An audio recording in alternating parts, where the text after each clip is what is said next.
Welcome to स्नेहास teaching. तो कैसे हैं आप सब? आई होप आप सब बहुत अच्छे हैं और अपना बहुत बहुत ध्यान रख रहे हैं। अभी हाल ही में मैंने अपने कम्युनिटी टैब पे एक क्वेश्चन पूछा था आप सबसे कि कौन सी वीडियो आप लोग मेरा देखना पसंद करेंगे या नेक्स्ट वीडियो किस वीडियो का आप सबको इंतजार है। तो आप सबका सबसे ज़्यादा जो वोटिंग आया था वो आया था स्मार्ट स्टडी फॉर सीटेट के लिए, कि सीटेट के लिए स्मार्ट स्टडी पे बताइए मैम कि क्या कर सकते हैं, किस तरह से स्मार्ट स्टडी करें, क्योंकि हार्ड वर्क तो सब कर रहे हैं लेकिन स्मार्ट वर्क कैसे करना है सीटेट के लिए जिससे कि हमारा सीटेट पास हो जाए। तो आज की वीडियो उसी पे डिपेंड है टोटली कि स्मार्ट वर्क जो है सीटेट के लिए कैसे करना है, क्योंकि हार्ड वर्क तो चलो भाई, हार्ड वर्क से भी सीटेट क्रैक हो सकता है और स्मार्ट वर्क से भी जो है सीटेट जो है वो क्रैक हो सकता है। तो हार्ड वर्क में ज़्यादा मेहनत लगता है और वो तब ज़्यादातर हम लोग देते हैं जब हम लोग पूरी तरह से फ्री होते हैं, हमारे पास समय ही समय होता है, काफ़ी ज़्यादा टाइम होता है और हम लोग हार्ड वर्क करते हैं और तब उस चीज़ को हम लोग कंप्लीट करते हैं। बट स्मार्ट वर्क क्या है कि हमारे पास समय कम है और हमारे पास साधन उतना मान लीजिए नहीं है,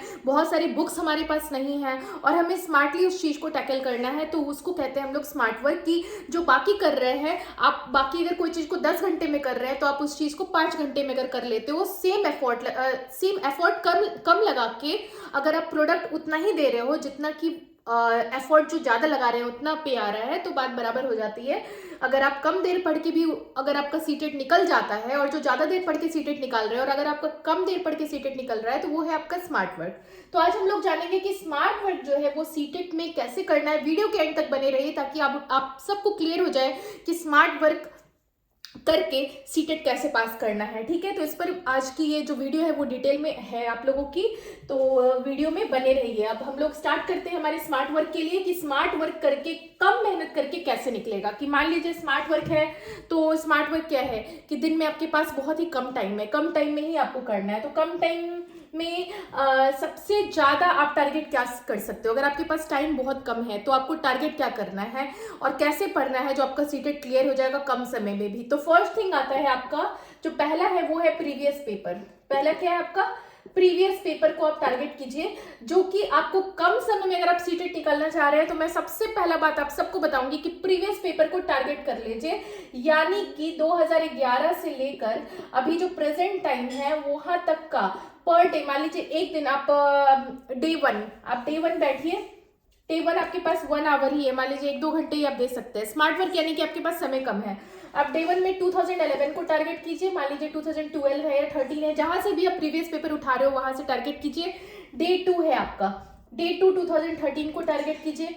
डे थ्री में 2014 के प्रीवियस पेपर, मैं प्रीवियस पेपर की बात कर रही हूँ। ठीक है, प्रीवियस पेपर को आपको इस तरह से हर दिन का एक रूटीन बना लीजिए, गोल बना लीजिए कि आज के दिन मैं प्रीवियस पेपर 1 को टारगेट करूंगी, आज के दिन मैं पेपर 2 को टारगेट करूंगी, आज के दिन मैं 2014 के सीटेट पेपर को टारगेट करूंगी, आज के दिन मैं 2016 के सीटेट पेपर को टारगेट करूंगी।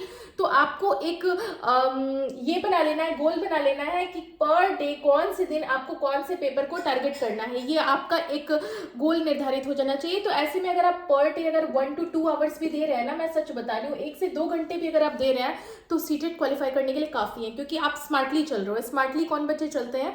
जिनको ये पता होता है मेरे पास समय कम है, मेरे पास साधन कम है और मुझे प्रीवियस पेपर निकालने हैं। अब आप ये सोचोगे, सबसे ज़्यादा इसमें पहला क्वेश्चन ये आता है कि मैम मैं प्रीवियस पेपर बनाने को कह रहे हो, मैं बना रहा हूँ, आंसर ही नहीं मिल रहा, आंसर आता ही नहीं, मुझे आता ही नहीं, मैं कैसे पढ़ूँ, मैं कैसे प्रीवियस पेपर बना लूँ? तो कोई दिक्कत नहीं है, आप प्रीवियस पेपर बनाइए, जो भी आंसर है आप तुक्का ही लगा लीजिए और उसके बाद इसको आंसर शीट से मिलाइए कि आपका तुक्का कितना सही है। अब जब आप आंसर शीट से उस आंसर को मिलाओगे ना, तो आंसर शीट में जो भी आंसर होगा और जब आप मिलाओगे तो आपको समझ में आ जाएगा कि इसका सही आंसर क्या था और आपने क्या रिस्पॉन्स किया है। आपको ये चीज़ आपके माइंड में सेट हो जाएगी।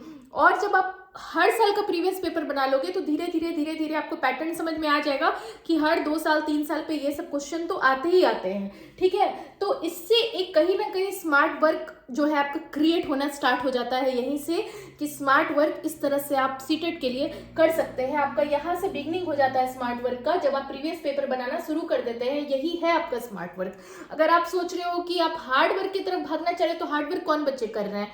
एनसीईआरटी बुक खोल लिया, लाइन बाय लाइन अब पढ़े जा रहे हैं, लाइन बाय लाइन पढ़े जा रहे हैं, लाइन बाय लाइन पढ़े जा रहे हैं, तो ये कहीं ना कहीं हार्ड वर्क की तरफ भाग रहा है। ठीक है, ये ना कहीं ये जो कॉन्सेप्ट है ये हार्ड वर्क की तरफ जा रहा है कि हमने एनसीईआरटी को भी डेप्थ में पढ़ लिया, हमने सीडीपी को भी डेप्थ में पढ़ लिया, मैंने ये भी डेप्थ में पढ़ लिया, मैंने ये भी अच्छे से कर लिया, मैंने वो भी अच्छे से कर लिया, तो ये कहीं ना कहीं हार्ड वर्क की तरफ जो है वो मूव हो रहा है। स्मार्ट वर्क क्या है कि आप कम समय में, कम टाइम में, आपके पास उतना रिसोर्स नहीं है, आपके पास उतना टाइम नहीं है, और तब भी आपके माइंड में ये चीज सेट है कि मुझे सीटेट क्लियर करना है, क्योंकि बहुत लोग ऐसे हैं जो वर्किंग है, तो उनके लिए स्मार्ट वर्क बस और बस एक ही तरीका है स्मार्ट वर्क को अचीव करने का, वो है आपका प्रीवियस पेपर।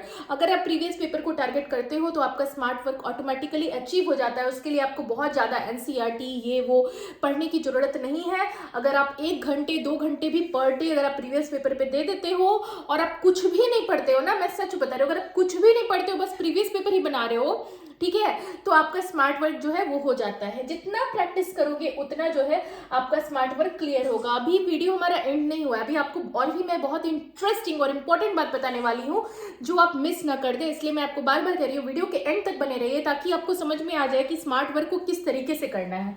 ठीक है, अब ये तो हो गया कि स्मार्ट वर्क हम कैसे टारगेट करेंगे। स्मार्ट वर्क हम टारगेट करेंगे प्रीवियस पेपर के साथ। ठीक है, समझ में आई बात।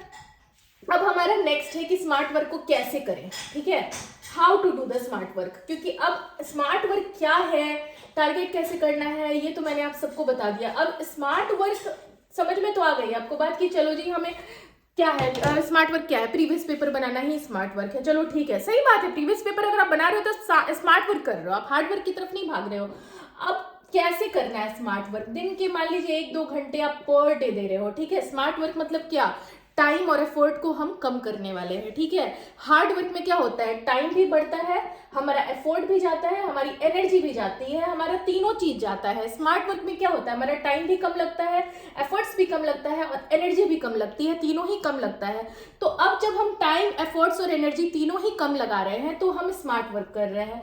अब इस 1 to 2 आवर का टाइम पर डे आप ले सकते हैं, 1 से 2 घंटे, 1 से 2 घंटे तो हमारे इंस्टा स्क्रॉल करने में निकल जाते हैं कई बार, तो 1 to 2 आवर्स आप दे दीजिए प्रीवियस पेपर को, और इससे बांट लीजिए आप पर डे, यानी कि मंडे को मैं कौन सा, ये मैंने अभी आपको बता दिया था कि ऐसे करना है। ठीक है, अब प्रीवियस पेपर में भी मैं आपको ये बता दूं कि प्रीवियस पेपर में भी हर तरह का जो है जो इंपॉर्टेंट बात अभी मैं आप सबको सामने बताने वाली हूँ, प्रीवियस पेपर में भी क्या होता है ना कि इंग्लिश है, हिंदी है। ठीक है, आप पहले क्या कीजिए, सीडीपी का प्रीवियस पेपर ही बनाइए, सिर्फ सीडीपी का बनाइए। ठीक है, मैंने अपने टाइम पे ऐसे ही किया था, पहले सिर्फ सीडीपी को टारगेट कीजिए, क्योंकि सीडीपी एक बहुत ही मेजर रोल प्ले करता है आपके सीटेट को क्लियर करने के लिए। पहले सीडीपी के प्रीवियस पेपर को बनाइए, जैसे कि मैं 2011 की सीडीपी का प्रीवियस पेपर बना लिया, ये है स्मार्ट वर्क। मैंने 2012 की सीडीपी का प्रीवियस पेपर बना लिया। अब सीडीपी पेपर 1 में भी आएगा और पेपर 2 में भी आएगा, तो paper 1 paper 2 2011, paper 1 paper 2 2012, paper 1 paper 2 2013, paper 1 paper 2 CDP 2014, paper 1 paper 2 CDP 2015 and so on, ऐसा चलता जाएगा। ठीक है, तो ये 1 to 2 आवर्स आपको रखना है। ठीक है, आपको पर डे। ठीक है, तो सीडीपी आपने कर लिया मॉर्निंग 1 आवर। ठीक है, 1 आवर में आई गेस आपका हो जाएगा। ठीक है, और जो नेक्स्ट 1 आवर है इसमें आप इंग्लिश की प्रीवियस पेपर, हिंदी की प्रीवियस पेपर, इंग्लिश की क्या, इंग्लिश पेडागोजी। ठीक है, क्योंकि इंग्लिश के आप सब्जेक्ट में जाओगे, हिंदी के सब्जेक्ट में जाओगे तो बहुत ज्यादा कुछ आपको मिलने वाला नहीं है, क्योंकि क्वेश्चंस अनप्रेडिक्टेबल रहते हैं सब्जेक्ट पैटर्न में। अगर आप घुसने चले जाओगे तो सब्जेक्ट में जब आप जाओगे, इंग्लिश के सब्जेक्ट कहीं से भी उठा के क्वेश्चन ला सकते हैं, वो कॉम्प्रिहेंशन ला सकते हैं, स्टोरीज ला सकते हैं, उसमें से आपको वोकैबुलरी से दे सकते हैं, वो अनप्रेडिक्टेबल है, वो नेवर एंडिंग है। तो आप क्यों ना इंग्लिश पेडागोजी को स्ट्रॉन्ग करो। तो जब आप इंग्लिश के प्रीवियस पेपर बना रहे हो तो इंग्लिश के प्रीवियस पेपर में इंग्लिश की सीडीपी को सॉल्व कीजिए। ठीक है, इंग्लिश की पेडागोजी जो है उसको सॉल्व कीजिए। ठीक है, सब्जेक्ट पेडागोजी रखिए आप नेक्स्ट आवर में, यानी कि 1 to 2 आवर्स पर डे अगर आप दे रहे हो तो फर्स्ट 1 आवर में आप सीडीपी के प्रीवियस पेपर बना रहे हो। सेकेंड वाला जो 1 आवर, जो सेकेंड हाफ है, उसमें आप सब्जेक्ट के प्रीवियस, सब्जेक्ट पेडागोजी बना रहे हो। तो इस तरह से आप जो है टाइमिंग को जो है क्या कर सकते हो, डिस्ट्रीब्यूट कर सकते हो, और उस तरीके से आपका स्मार्ट वर्क क्रिएट होता है। ठीक है, ये हार्ड वर्क की तरफ आप नहीं भाग रहे हो, कतई नहीं। तो ये आपका जो सेकंड हाफ हो गया वो आपकी इंग्लिश पेडागोजी, हिंदी पेडागोजी, आपकी जो संस्कृत रखे हैं उनकी संस्कृत पेडागोजी। तो इस तरीके से आपका जो है टाइमिंग जो है वो क्या हो जाता है, डिवाइड हो जाता है और आपके लिए इजी हो जाता है। इंग्लिश, अब आप चाहोगे कि मैं इंग्लिश को अच्छे से पढूं, हिंदी को अच्छे से पढूं, तो भाई आप फिर जा रहे हो हार्ड वर्क की तरफ, हार्ड वर्क में मत जाओ क्योंकि अभी टाइम बहुत कम बचा है। तो मैंने स्पेशली उन लोगों के लिए ही ये वीडियो बनाया है जिनके पास समय बहुत कम है, समय कंस्ट्रिक्टेड है, रिजिड टाइम है, अब आपके पास बहुत ही ज़्यादा कम समय बचा है, घर में शादियों का भी माहौल है और साथ साथ सीटेट का एग्जाम भी आपके सर पे है। तो ऐसे में आपको क्या करना है, जो फर्स्ट हाफ है उसमें सीडीपी क्रिएट करना है। अभी इसको मैं क्लियर पिक्चर कर दे रही हूँ आप लोगों के लिए, ठीक है, एक क्लियर पिक्चर बना रही हूँ ताकि अभी आप लोगों को ना ये पूरा सा एक अनक्लियर पिक्चर दिख रहा है कि मैम आपने बातें तो बहुत सारी कर दी, बातें तो बहुत सारी बना दी, बट हमें क्लियर ही नहीं समझ में आ रहा है कि करना क्या है। तो मैं आपको थोड़ा सा जब एक क्लियर लिख लूंगी ना तो आप लोगों के लिए सब कुछ ज्यादा ही क्लियर हो जाएगा, ठीक है। तो मैं ओवरऑल एक समराइज ये कर रही हूँ कि स्मार्ट वर्क, ठीक है, स्मार्ट वर्क फॉर सीटेट में प्रीवियस पेपर, ठीक है, पर डे हम कितना देंगे, टाइम कितना देंगे, यहाँ पे मैं लिख दे रही हूँ, टाइम हम पर डे कितना देंगे, 1 to 2 आवर्स, ठीक है, 2 घंटा पर डे, ठीक है। उसके बाद आपको जो करना है आप करो, उसके बाद आप एक्स्ट्रा पढ़ लो, वो आपके लिए है, ठीक है। लेकिन ये कंसिस्टेंसी मांगता है, अगर आप एक दिन पढ़ोगे एक दिन नहीं पढ़ोगे तो नहीं होगा, आपको डेली 2 आवर्स निकालना पड़ेगा, लाइक, ठीक है। तो प्रीवियस पेपर में क्या है कि सीडीपी जो 2 आवर्स में जो ये 1 आवर है ना, ये आप सीडीपी को देंगे और जो नेक्स्ट 1 आवर है वो आप सब्जेक्ट पेडागोजी को देंगे, ठीक है, समझ में आई बात, ठीक है, सब्जेक्ट पेडागोजी को देंगे। अगर आपका 1 आवर में नहीं हो रहा है तो 1 आवर और ले लो, प्लस 1 आवर, चलो 3 आवर रख लो, ठीक है, ये ऑप्शनल है। तो 1 आवर आपने सीडीपी को दिया, तो ये मान लो मंडे को आपने 2011 की सीडीपी की, पेपर 1 किया, ठीक है, और पेपर 2 किया, आपने 2011 की सीडीपी क्लियर कर ली, ठीक है। मान लो 2012 की, आप एक बार श्योर हो जाइएगा कि कब से सीटेट हो रहे हैं, I am bit confuse, it's 2011 या 12, ठीक है। तो आपने पेपर 1 और पेपर 2 की सीडीपी कर ली मंडे को, ठीक है, 1 आवर में, ठीक है। अब नेक्स्ट जो 1 आवर है इसमें आपने इंग्लिश और हिंदी की हाफ एन आवर लगेगा, हाफ आवर लगेगा, 2012 की आपने इंग्लिश और हिंदी पेडागोजी कर ली, ठीक है। अब आता है हमारा ट्यूसडे, ठीक है। अगर आप एक्स्ट्रा एफर्ट देना चाहते हो तो और बेटर रिजल्ट होगा, आप साथ में एसएसटी पेडागोजी भी कर लीजिए, या जिनका साइंस है वो साइंस पेडागोजी और मैथ्स पेडागोजी ये कर लें, ठीक है। 1 आवर अगर आप और दे दो, 1 आवर मोर, अगर आप 3 आवर्स पे चले जाओ तो रिजल्ट और भी ज्यादा बेटर हो जाएगा, डिपेंड्स ऑन कि आप वर्किंग हो या फिर आप घर पे हो, ठीक है। तो मिनिमम 2 आवर्स, मैक्सिमम 3 आवर्स में आपका क्लियर हो जाता है। ट्यूसडे आपको क्या होगा, 2012, आई थिंक अगर आप 3 दोगे तो मेरे हिसाब से ज्यादा बेटर रहेगा, क्योंकि आपको सिर्फ और सिर्फ इंग्लिश हिंदी नहीं पूछेगा, आपको प्रीवियस पेपर बनाना है तो आपको सोशल साइंस और मैथ्स भी देखना ही पड़ेगा। तो हम इसको 3 आवर्स ही रखते हैं, ठीक है, क्योंकि 2 आवर्स में थोड़ा सा डिफिकल्ट हो जाएगा, इसको आप 3 आवर्स रखिए और इसे आप कैसे भी बांट दीजिए। तो यहाँ 1 + 2 आवर में कर दे रही हूँ, ठीक है, क्योंकि ताकि आपकी बाकी जो है सब्जेक्ट पेडागोजी वो क्लियर हो जाए, ठीक है। बस पेडागोजी पोर्शन आपको बनाना है, आपको इंग्लिश और हिंदी प्रॉपर नहीं वो उसका प्रीवियस पेपर नहीं बनाना है, ठीक है। अब आता है 2013 का, ट्यूसडे को आप 2013 करोगे, अगेन सेम, पेपर 1 पेपर 2 और यहाँ पे सब्जेक्ट पेडागोजी करोगे, ठीक है। और सब्जेक्ट पेडागोजी भी किसकी करोगे, पेपर 1 पेपर 2 की, ठीक है। ईवीएस आपको साथ साथ पढ़ते रहना है, ईवीएस इज द थिंग, जो ईवीएस का एक फिक्स सिलेबस है, ध्यान रखिएगा, ठीक है।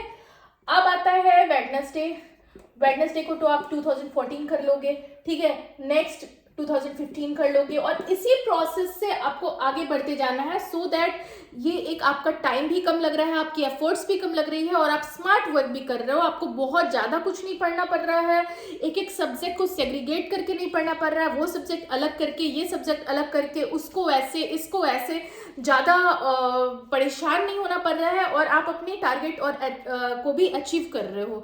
तो I would strongly suggest you कि अगर आप स्मार्ट वर्क के लिए जाते हो, एज पर माई सजेशन, सबके लिए डिफरेंट हो सकता है, बट अगर आप मैंने भी सीटेट क्लियर किया है, तो अगर आप मेरे हिसाब से जाते हो स्मार्ट वर्क की तरफ तो आपको इसी तरह से करना चाहिए। आप सीडीपी के लिए आप निकाल लो, हर ईयर का दोनों पेपर का आपको सीडीपी बनाना है, हर ईयर का दोनों पेपर का सब्जेक्ट पेडागोजी आपको बनाना है, चाहे वो ईवीएस पेडागोजी क्यों ना हो, और आप चाहे कितने घंटे में मैनेज करें, वो डिपेंड करता है आपके ऊपर। बट हाँ, ये वर्क जरूर इजी होगा कंपैरेटिवली, अगर आप हर बुक से, हर चीज से नॉलेज लो, उससे बेटर है कि आप प्रीवियस पेपर पे ही कमांड बनाओ।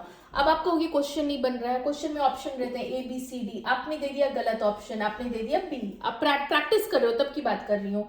तुरंत से आंसर खोलिए, आंसर में मिलाइए, ठीक है, B है या नहीं है, ठीक है। अगर B है तो ठीक है, अगर B नहीं है तो C है। तो थोड़ा एनालाइज कीजिए क्यों है और मैंने गलती यहाँ क्यों की, उस चीज को आपको सोचना पड़ेगा, व्हाई यू डिड मिस्टेक, ठीक है। फिर आपको समझ में आएगा कि आपने गलती क्यों की है और उसका करेक्ट एक्सप्लेनेशन क्या है। और हाँ, सतर्क रहने की जरूरत है, क्योंकि बहुत सारी बुक्स ऐसे हैं जो गलत आंसर्स भी लिखे रहते हैं, कि एक बी लिखा रहता है, कई बार सी लिखा रहता है, कई बार सीटेट में भी गलत क्वेश्चन का गलत आंसर रहता है, बाद में वो रिकरेक्ट करते हैं उस चीज को और उस चीज के लिए आपको एक्स्ट्रा नंबर बोनस में भी मिल जाता है। तो गलती होने के चांसेस बुक्स में बहुत ज्यादा है, खासकर जो प्रीवियस ईयर की बुक है। तो ब्लाइंडली भी फॉलो ना करें उनके आंसर्स को, अपने दिमाग से, अपनी सूझबूझ से आंसर को बनाएं, समझे। ऐसा ना हो कि बुक में अगर गलत आंसर लिखा हुआ है कि इस चीज का आंसर ये होगा और आप उसी को ब्लाइंडली फॉलो कर ले और अपने माइंड को उस हिसाब से आप ले जाएं, ठीक है। तो you have to think according that, ठीक है। तो आज के लिए इतना ही। आई होप कि आप सबको समझ में आ गया होगा कि अगर आप सीटेट के लिए स्मार्ट वर्क करना चाह रहे हैं तो आपको किस तरीके से करना है, किस डायरेक्शन में मेहनत करनी है, आप सबको क्लियर हो गया होगा। आपको ओवरऑल मैंने समराइज ये किया कि आपको प्रीवियस पेपर बनाना है, प्रीवियस पेपर बनाना ही सीटेट स्मार्ट वर्क का तरीका है। अगर आप सीटेट में स्मार्ट वर्क करना चाहते हैं तो आपको प्रीवियस पेपर के अलावा आपके पास कोई ऑप्शन नहीं बचता है। तो आज के वीडियो के लिए सिर्फ इतना ही। नेक्स्ट वीडियो फिर लाती हूँ, तब तक के लिए सब लोग स्वस्थ रहिए, मस्त रहिए, व्यस्त रहिए और अपना अपना बहुत बहुत ध्यान रखिए। तब तक के लिए गुड बाय।